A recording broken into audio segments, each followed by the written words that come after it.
今日我哋咧係講緊一個咧係即係比一個我覺得係難啲嘅一個題目嚇，咁咧就係迎入重建嘅心咁。呢個係聯會俾我嘅，咁啊我就選取咗咧呢一個嘅以斯拉記嘅5章至到6章15節。喺呢個過程嘅當中咧，首先咧或者我哋咧都開始咧去讀一讀呢段嘅經文先，因為你唔熟嘅經文咧，其實係你唔知道咧，即係我會講啲乜嘢。嗱，第一個咧，我哋去睇咧就喺以斯拉記嘅5章嘅第1節開始讀下。請聽我讀出。於是，在耶路撒冷，上帝殿的工程就停止了，直停到波斯王大流士第2年。那時，先知哈該和易多的孫子撒迦利亞奉以色列上帝的名向猶大和耶路撒冷的猶大人說勸勉的話。於是撒拉鐵的兒子所羅巴伯和約撒答的兒子約書亞都起來動手建造耶路撒冷上帝的殿，有上帝的先知在裡面幫助他們。當時河西總督達賴和士他波斯乃並他們的同黨來問說：誰降旨讓你們建造這殿、修成這牆呢？我們便告訴他們，建造這殿的人叫什麼名字。上帝的眼目看顧猶大的長老，以致總督等沒有叫他們停工，直到是奏告大流士，得着他的回願。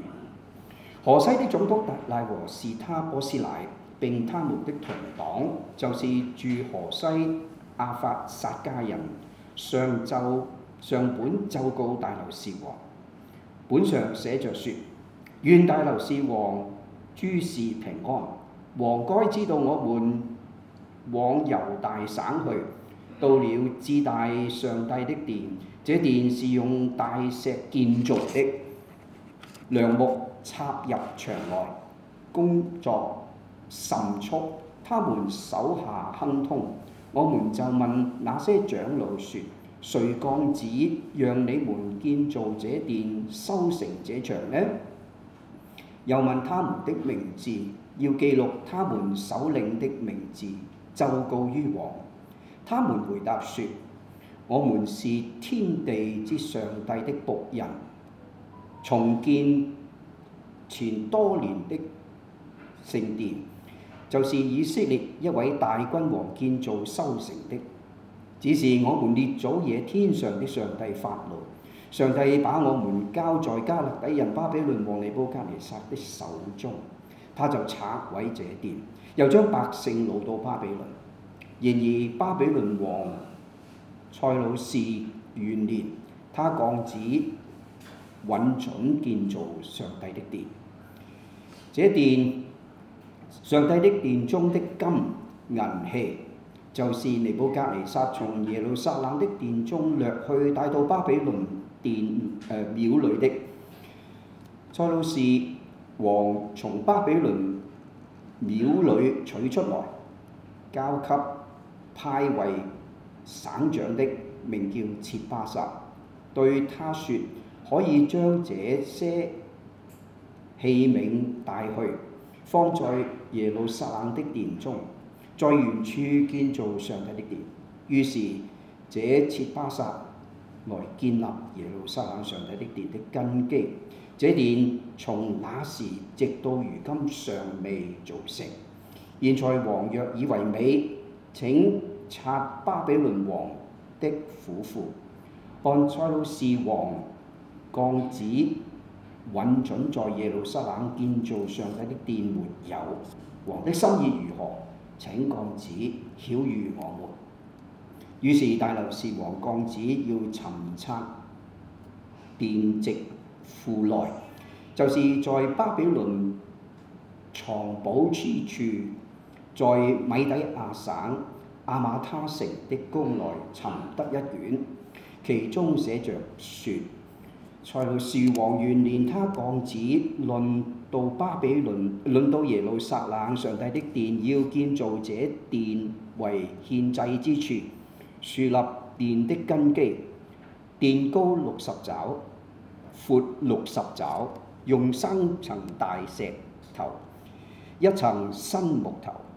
經費要出於王庫，並且上帝的殿的金銀器皿，就是尼布甲尼撒從耶路撒冷的殿中掠到巴比倫的，要歸還，帶到耶路撒冷的殿中，各按原處放在上帝的殿裏。現在河西的總督達賴和士他波斯乃，並你們的同黨，就是住河西的亞法薩迦人，你們當遠離他們，不要攔阻上帝殿的工作，任憑猶大人省長和猶大的長老在原處建造上帝的這殿。我又降旨吩咐向猶大人的長老為建造上帝殿當怎樣行，就是從河西的款項中急速撥取貢銀作他們的經費，免得耽誤工作。他們與天上的上帝燔祭所需用的牛犢、公綿羊羔，並所用的麥子、鹽、酒、油，都要照耶路撒冷祭司的話，每日供給他們，不得有誤，好叫他們獻馨香的祭給天上的上帝，又為王和王眾子的壽命祈禱。我降旨，無論誰更改這命令，必從他房屋中拆出1斤糧來，把它舉起懸在其上，又使他的房屋成為糞堆。若有王的民伸手更改這命令，拆毀這殿，願那使耶路撒冷的殿作為他名居所的上帝將他們滅絕。我大流士降這旨，當速速進行。於是河西總督達賴和士他波斯乃並他們同黨，因大流士王所發的命令，就急速進行。猶大長老因先知哈該和亦多的孫子撒迦利亞所說勸勉的話，就建造這殿。凡事亨通，他們遵着以色列上帝的命令和波斯王塞魯士、大流士、亞達薛西的旨意，建造完成。大流士王第6年亞達月初3，這殿修成了。聖父啊，求你用真理使我哋成聖，因為你嘅話語就係真理。阿門。各位弟兄姊妹嚇，呢個嘅題目呢，其實係對我哋今日一種嘅假設。我哋香港嘅處境，你可以話就好似受到某種嘅破壞，譬如話地震又好，洪水又好，好似必須要重建一樣。我喺過去呢，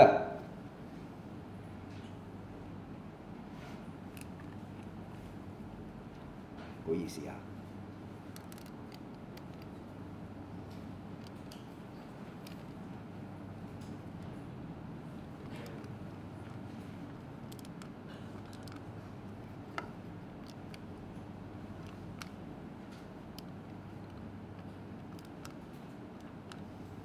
似乎呢個控制唔係幾好。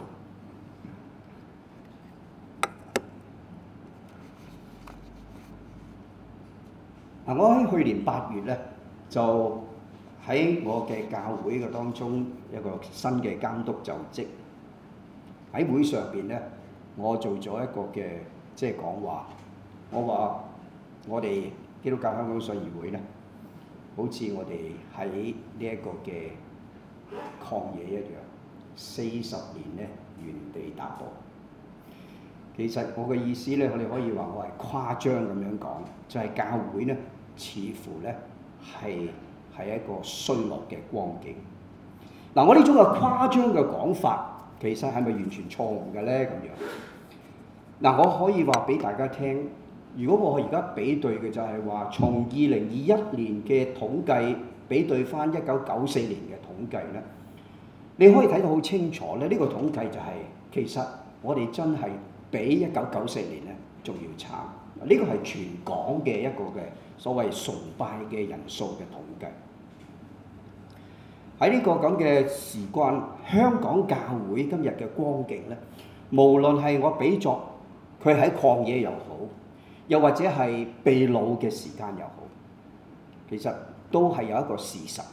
個事實就話，我哋極需要有一個更新嘅時間，讓我哋可以藉着以斯拉記嘅第5章至到第6章嘅15節咧，佢去睇下後被擄時代啊，後被擄時代神嘅子民，佢點樣可以仍然有重建嘅心咧？咁，使我哋可以成為一個重建神國嘅群體，喺呢度成為重建主嘅子民。耶路撒冷咧，其實係呢個係控制唔到嘅，好似耶路撒冷咧，好似咧係喺第二次嘅被擄嘅時候咧，其實就係主前嘅587年到586年度啦，即係大概係我哋嘅春秋嘅時代啦嚇，因為仲係呢一個嘅東周列國嘅嗰個嘅時間。咁喺呢個時代嘅當中咧，就第二次被擄係緊要嘅。亦都可以話喺聖經嘅當中講到被擄咧，其實係講緊第二次嘅被擄。點解咧？因為聖殿被焚毀啊，西底家王喺尼布甲尼撒嘅面前啊，將西底家王嘅所有嘅子孫殺晒，然之後挖盲咗佢雙眼，帶到去巴比倫。你覺得好似好殘忍，但係其實係因為西底家王咧背叛啊呢個嘅尼布甲尼撒嘅結果。喺597年，即係第一次嘅被擄嘅時候，冇錯，巴比倫係圍困咗呢個耶路撒冷，但係最後約雅斤打開個城門，係迎接呢一個嘅巴比倫，然之後被擄到去巴比倫，得到優待，佢仍然可以住喺巴比倫。喺咁嘅情況嘅當中，約雅斤你可以話好似係我哋春秋時代嘅即係正如咧嬴政秦嘅嬴政咧，係要去到趙國咧做乜嘢咧？去做一個我哋叫做係人質咁樣嚇。咁所以咧，即係西底家王咧就係可以喺耶路撒冷繼續去執政。咁呢個咧係巴比倫人嘅安排。597年所擄嘅人多過咧587年。咁但係真正去講到被擄，其實就係喺587年，因為聖殿被毀，君王完全在冇能，地被佔。換言之，喺整個嘅歷史嘅進程嘅當中咧，耶利米形容70年之後，大概係538年嘅時候咧，538年嘅時候咧。呢一個嘅佢係一個好慢嘅一個情況。波斯帝國元年我哋話居魯士，呢度譯做咧係塞魯士Cyrus Kyros 喺個原文嘅意思佢喺538年嘅時候咧，佢就降諭旨咧去釋放嗱，其實係嗰個諭旨咧唔係單單係為猶太人，而係為所有巴比倫人擄去嘅嗰啲嘅人降諭旨咧可以嘅釋放佢哋。咁咧就大家可以仍然今日喺大英博物館咧去睇到咧呢個所謂居魯士嘅 edict 我哋叫做咧佢嘅諭旨。嗱，呢個咁嘅形狀嘅嘢咧，大概係我手裏邊咁大到啦，係咁多嘅啫。咁你話我嚟做咩㗎？點解咁圓筒嘅？呢個叫做 Cyrus Cylinder， 意思係佢呢個咧係一個嘅圓板。咩叫做圓板咧？意思係呢個係圓筒形㗎嘛。如果喺當時嚟講有一啲嘅泥，個泥咧仲鬆軟嘅時候咧，你哋用呢個圓板咧碌一次嘅時候咧，嗱呢個係凸粒凸字㗎嚇。咁你碌咗一次之後咧，嗰個真正嘅神嗰個嘅預兆咧，就喺呢個嘅泥板嗰裏邊乾咗咧，就係、是、一個嘅 copy 啦，明唔明白？咁所以咧，呢個原版咧好緊要㗎嚇。咁啊，究竟呢個原版喺邊度攞到嘅咧？咁咧呢個咧就係我哋即係都知道咧，係喺當然喺米索波大米啊。好嗱，究竟係以斯拉記呢個嘅技術，其實我講咗咁多，同我哋今日有乜關係咧？回歸嘅猶太人其實重建聖殿對佢有咩意思？嗱，不論古今啦，究竟聖殿嘅重建對於信仰嘅人有咩意思？嗱，喺以色列人被擄70年之後，上帝更朝換代，讓佢嘅子民可以翻到耶路撒冷。從538年開始，好幾批嘅人咧回到耶路撒冷嘅廢墟嗰度，起嚟咧去重建巴比倫所毀嘅嗰啲嘅聖殿裏邊嘅位置。嗱，但係佢哋唔係一帆風順嘅。聖經話俾我哋聽，佢哋立好咗聖殿嘅地基之後咧，反對佢哋嘅政治勢力、宗教勢力咧，就逼佢哋停工啦。而當時統治波斯帝國嘅君王居魯士咧，就係預準猶太人可以咧係重建聖殿嘅嗰個君王死咗啦。嗱，代之而起嘅係政局嘅混亂。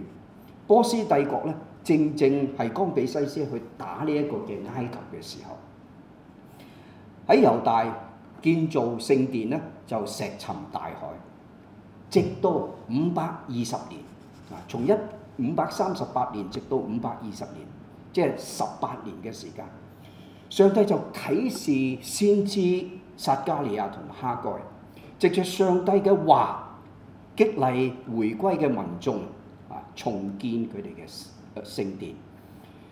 喺我哋睇到嘅頭先讀過嘅5章至6章15節，呢個就係嗰個嘅背景。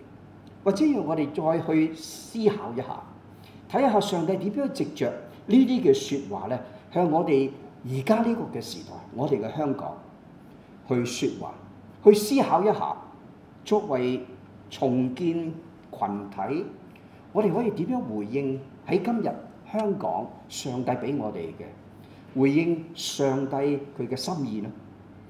嗱，古以色列嘅聖殿可唔可以比作話我哋去建造我哋嘅聖堂呢？咁樣，或者我哋都要小心重建聖殿。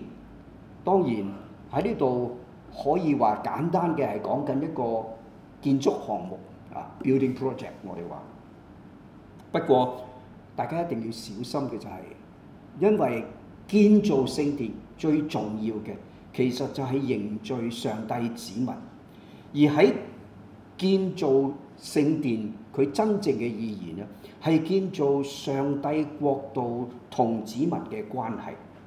換句話嚟講，最終建造聖殿嘅主要嘅原因就係建造神人嘅關係。喺呢度咧，我哋首先去睇下，其實喺呢段嘅經文，喺呢段嘅經文嘅當中咧，喺第1到第5節，其實佢係講緊一個建立信心再接再厲嘅意思。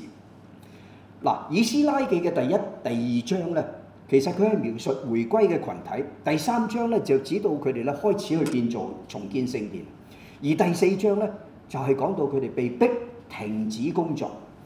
喺呢啲嘅情況嘅當中咧，我哋可能大家都唔陌生，因為香港嘅教會咧，其實就好似俾時勢所逼一樣啊！教會喺過去呢幾年嘅當中面對嘅困難好多啊！我哋話，譬如話移民潮啦，啊，好多嘅人移居咗啦。我哋話，我哋教會裏邊咧，至少由10% 至到25% 咧，好多人都移民咗。好多嘅事工就係因為我哋唔夠人手，我哋被逼停下嚟。係咪因為我哋呢幾年發生嘅所有呢啲嘅事，以致到教會係咁樣落去嘅咧？嗱，我哋又要小心，其實唔係。如果我哋睇翻我哋而家呢一個嘅我哋呢一個嘅圖片咧，呢個係較新嘅圖片咧，佢可以話俾我哋聽，其實喺2014年係經歷香港教會最高崇拜人數30多萬到嘅，一路到2021年嘅5月跌到得返18萬。呢個喺嗰個逐漸咁樣低落嘅一個嘅統計嘅裏邊咧，我哋仲未曾計咧喺呢2年嗰個移民潮所帶走嘅好多嘅人嘅嗰個嘅事實，唔單止係帶走人，帶走嘅係可以話係當打的人，係因為佢係25歲至到50歲嘅嗰啲嘅我哋話係教會嘅支柱，同埋佢哋嘅子女。嗱，我哋再睇下，其實喺香港嘅教會裏邊嗰個嘅年齡嘅分佈，可以話從1999年到2019年咧，基本上都可以話俾我哋聽，我哋香港嘅教會咧一路咁樣老化啊！我哋可以比對0到14啊，15到24、25到44呢啲，我哋話前半嘅嗰個嘅年齡咧，由1990到2019年。又比對45到65以上嘅咧，你就會睇到咧，香港嘅老化係好嚴重。唔單止係咁樣，教會嘅表現係咁樣之外咧，仲有一個好重要嘅咧，就係我哋睇下教牧職位同埋呢一個嘅神學生嘅數字，我哋都可以睇得好清楚。教會係喺一個衰落嘅情況當中。喺2014年嘅時候，仲話我哋需要係7.7% 嘅呢一個嘅同工啦咁樣。到2019年咧已經到達11%。我話俾你，而家咧係超過可能係25%。我哋要睇下今年最新嘅統計係點樣。我哋估計喺過去呢2-3年嘅當中，教會有好多嘅全職嘅同工咧係離開咗。同樣嘅喺神學生嘅數字嚟講咧。2009年咧仲係有4位數字，2019年咧已經跌到得3位嘅數字。數字唔講大話，我哋香港嘅教會，你就好似覺得咧，我哋係被逼停工一樣。點解啊？因為我哋係一路咁樣衰落去。我哋嘅青壯年嘅人離開咗啦，教會嘅奉獻、參與侍奉嘅人數會越嚟越緊絀。各位弟兄姊妹，喺咁嘅情況嘅當中，點樣能夠可以係建立信心，再接再厲？點樣仍然有重建嘅心？喺呢度，聖經喺第5章1到5節嘅開始嘅時候咧，佢特別話到一樣好重要嘅嘢，就係佢話上帝係藉着先知加添猶太社群嘅力量，要佢哋重新開始。呢一次再嚟嘅力量，其實就係藉着哈該同埋撒迦利亞嘅話語。可能我哋呢2個嘅先知，我哋都冇乜點讀啦。咁或者我哋用哈該嘅説話咧嚟讀下。同樣嘅嗰一年，即係我哋話大流士嘅第2年。你們要追上此日以前，就是從9月14日起，追上到立耶和華殿根基的日子，即係話從古例嘅開始一路翻到18年前嚇。倉裏有谷種麼？葡萄樹、無花果樹、石榴樹、橄欖樹都沒有結果子。從今日起，我必賜福與你們。換言之，喺哈該嘅宣講嘅入邊咧，將聖殿嘅冇作為唔建造，同佢哋嘅生活，同佢哋嘅一切嘅係息息相關。冇錯啊！喺呢個建完個聖殿嘅根基之後，就冇咗，就停咗工啦。失落嘅時機，失落嘅信心動力，其實點樣尋找翻嚟？喺呢個時刻，神嘅話語就藉着呢一個嘅哈該咧，去激勵，藉着撒迦利亞嘅呢一個嘅異象去激勵。以斯拉嘅5章2節，佢話有上帝嘅先知在那裏幫助他們。嗱，呢句話你可以話係決定性。信徒失落、冷淡、唔返教會或者離開，點樣叫佢再一次嚟到呢？唯有嘅係藉着上帝嘅話語幫助佢哋。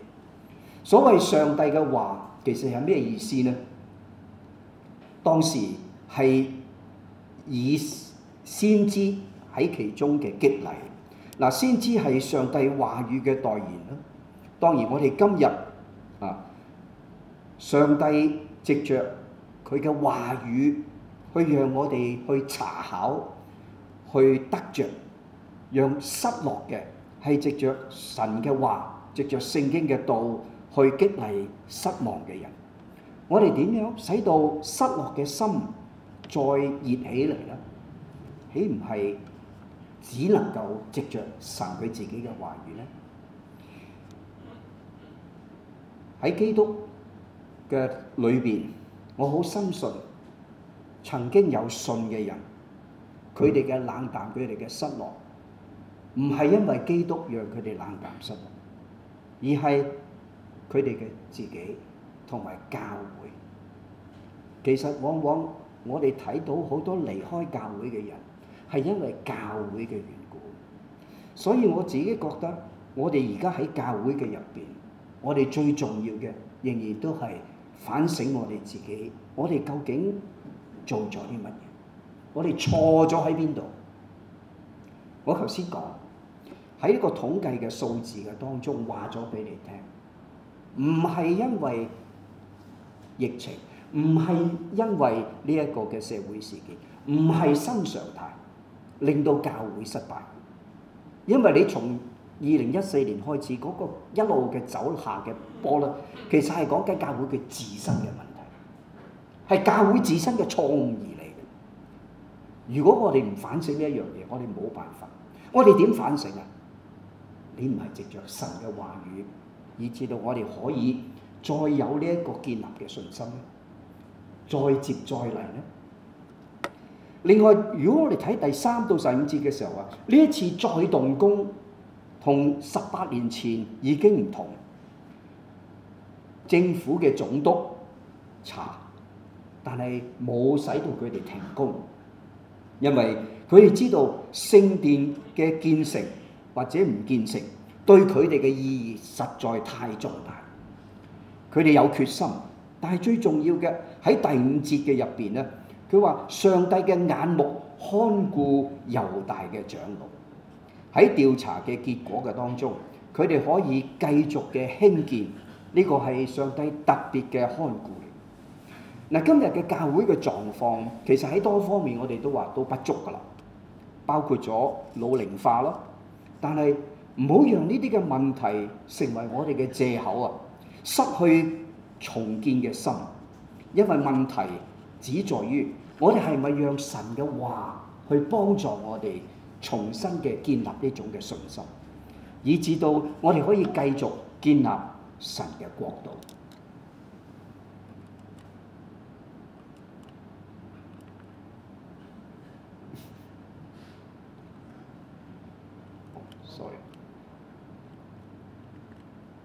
所以有呢個唔好處咧，就係用 PowerPoint。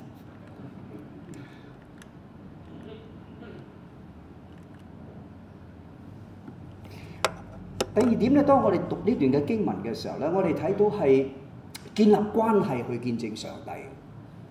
嗱，喺5章嘅第6到17節咧，其實呢個係用所謂波斯帝國嘅官話嚇，即係我哋所講嘅亞蘭語咧寫成嘅。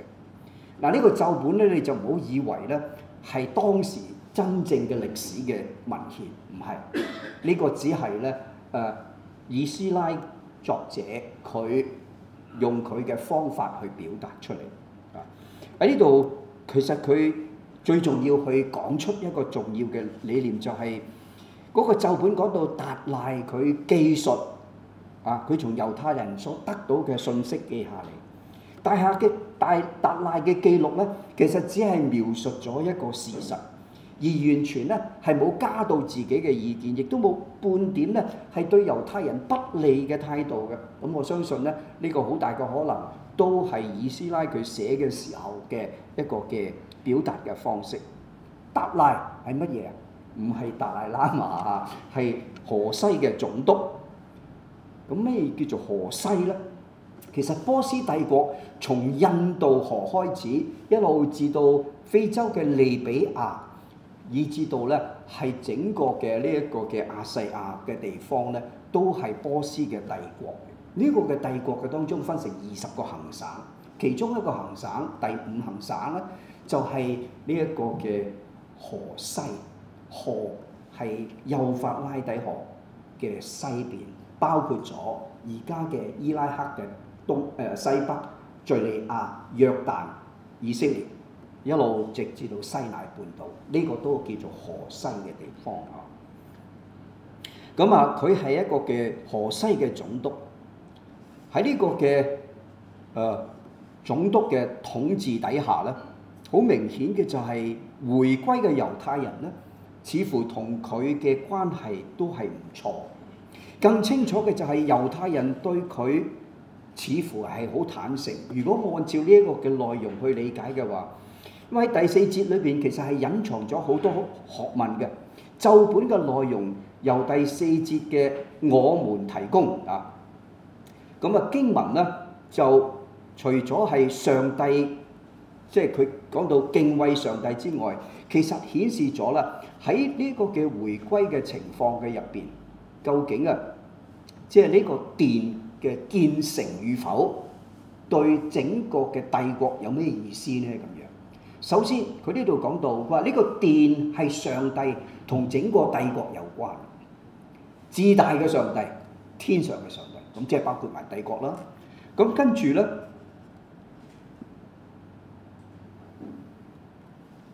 呢個殿咧係被毀係上帝佢自己嘅作為。第三咧，帝國開始嘅王係降旨到重建嘅，即係所講嘅居魯士啦啊。最後咧就係講到咧第16節裏邊指尚未建成咧呢個事工咧，咁要確保咧居魯士嘅旨意咧繼續生效，因為呢個唔係單單係神嘅問題啦，就係整個帝國嘅問題啦。如果我對照緊翻香港嘅教會啊，我哋話唔係疫情，唔係社會事件，唔係政治嘅新常態，而係我哋教會嘅問題。我哋教會有啲問題，安逸、唔盡忠、唔愛神、唔愛人。你話咁係咪好大罪咧？教會只顧4埲牆內嘅事。如果我哋被關在呢4埲牆嘅入邊咧，我哋就喺呢4埲牆內咧彼此爭鬥，因為我哋都係人嘛，係咪？喺咁嘅情況嘅當中，對我哋現在嚟講，其實究竟我哋身處喺呢個嘅環境嘅當中，我哋可以點去思考我哋嘅未來？或者我可以思考就係究竟我哋嘅過去係點樣？我可以話我哋過去係殖民地時代啊一個被優待嘅品種嚟，因為殖民地時代係有嗰個基督教嘅國教嘅嗰個理念喺當中，我哋有好多嘅權利。不過我話俾你聽，喺未來嘅日子裏邊啊，呢個嘅權利咧係唔一定會繼續享有。堂會、學校，甚至我哋自治嘅物業，其實都可能因着有好多唔同嘅條例咧，我哋可能面臨咧唔能夠繼續使用嘅可能。不過正如昔日猶太人俾我哋一個提醒，就係呢個殿咧唔係我哋嘅俱樂部啊，我哋要同呢個嘅整個香港嘅群體去建立關係。我哋要同呢個群體去建立關係嘅時候，為咗乜嘢？唔係為咗我哋有政治上有利益，而係為咗見證上帝。喺咁嘅情況嘅當中咧，我哋體會嘅就係昔日猶太人佢建呢個殿係為咗整個帝國。佢話同樣嘅，今日我哋嘅存在嘅價值，教會嘅群體仍然都係為咗呢個嘅社會有益處。有時教會存在唔接觸外界，你可以話燈放在斗底下，鹽失去味道。我哋對我哋嘅鄰舍有好處，愛鄰舍同樣亦都會成為我哋嘅朋友同幫助。同呢個社區建立關係，其實就係讓反對你嘅人見到你有好行為，歸榮耀俾上帝。呢個我相信大家都好懂啦嚇。喺呢一個嘅彼得前書嘅第二章，彼得前書嘅第二章第11、12節咁講：親愛的，你們是客旅，是寄居的。我勸你們要禁戒肉體的情慾，這情慾是與靈魂爭戰的。你們在外邦人中要品行端正，好讓那些雖然毀謗你們是作惡的，會因看見你們的好行為而在監察的日子歸榮耀給上帝。第三，喺呢段嘅經文，特別喺6章第1至到第15節咧，佢話俾我哋聽，建立別人彼此和睦。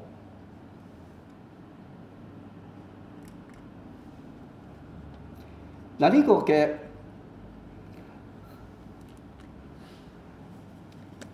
呢個係大流士王嘅回覆啦嚇。當然我哋亦都係話以斯拉佢嘅作品嚇。佢按達賴嘅請求去尋找居魯士嘅詔書，呢個係第1章已經講咗㗎啦。我亦都係講到喺大英博物館已經有咗嘅，如果大家有機會可以睇嘅都睇得到嘅嚇。大流士王嘅回覆有佢個人同埋皇室嗰種嘅希望同目的。點解呢？因為喺第10節嘅當中啦，佢話好叫啊！佢哋獻馨香嘅祭物給天上嘅上帝，又為王和王眾子的壽命祈福。古代嘅殿宇我哋做咩嘅？祈福之用。不過咧，唔信嘅人其實都好喜歡咧，你為佢禱告。